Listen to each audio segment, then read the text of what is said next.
परवा दिवशी माझ्या नवऱ्याने सगळं सिमेंट बिमेंट लावून घेतलं होतं. हे बघा या साईडला सगळं, हे बघा परत चालू झालं. मी दाखवते तुम्हाला.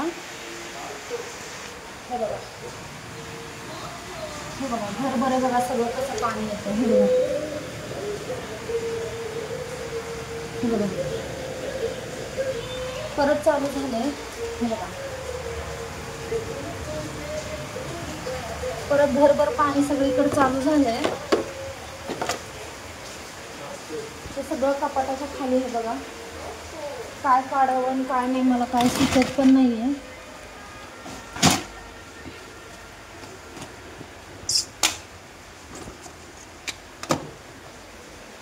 काय माझ्या मागं 7:30 लागली ना, मला समजतच नाहीये. मला घर पण कुठं 7:30 सापडत नाहीये.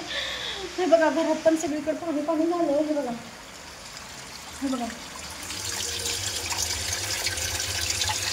हे बघा परत चालू झालं. तेवढी मोठी धार लागली आहे बघा पाण्याची. हे बघा भरभर सगळं पाणी. आता जस्ट मी पूजा करून उठली होती तर हे काय नव्हतं. हे बघा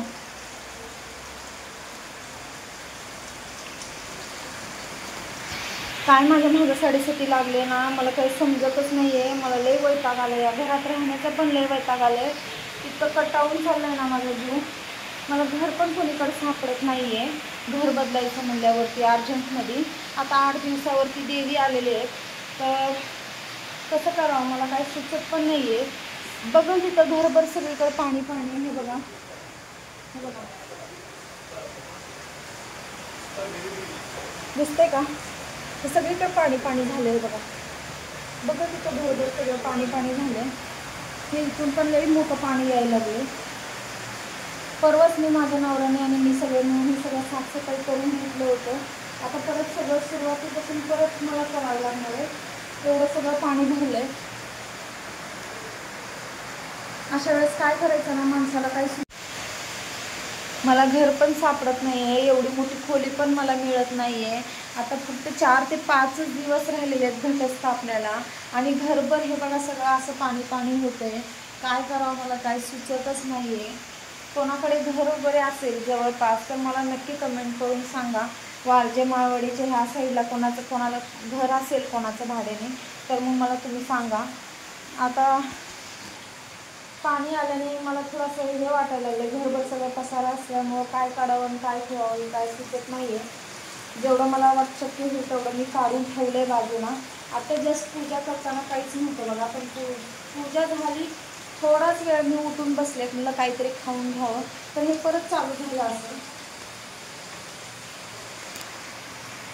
सगळं. बघा कसं राहावं या अशा घरामध्ये सांगा. आणि मालकिनीला मी फोन केला होता. मालकिनीला सांगितलं की असं असं परत प्रॉब्लेम होत आहे, तुम्ही मला काहीतरी करून द्या. तर ती मला म्हणते की तू राहते ना, तू बघ बाई आता काय करायचं. आता आम्ही तर काय करणार, त्याला आम्ही काय करू शकतो सांग असं म्हणते. आणि पहिलेच आहेत ना ह्या भिंती ओढले आहेत. हे बघा ह्या भिंती आहेत ना पहिलेच ओढले आहेत.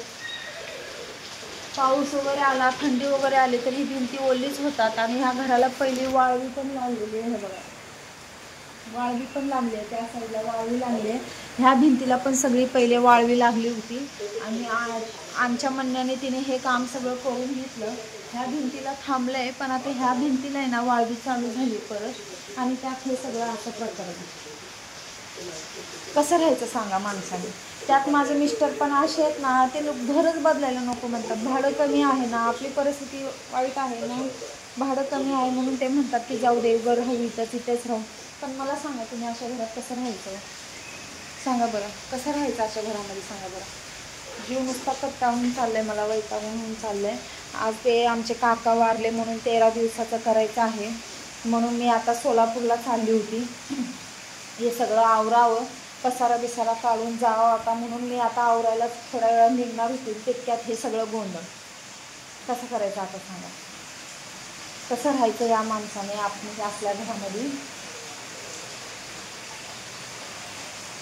तर कोणाकडे वालजे माळवडीचे ह्या साईडला घर असेल तर मला नक्की कमेंट करून सांगा. चला आता मी ठेवते कारण हे बघते आता काय करायचं मला काय सुचत नाही आहे. Bye bye.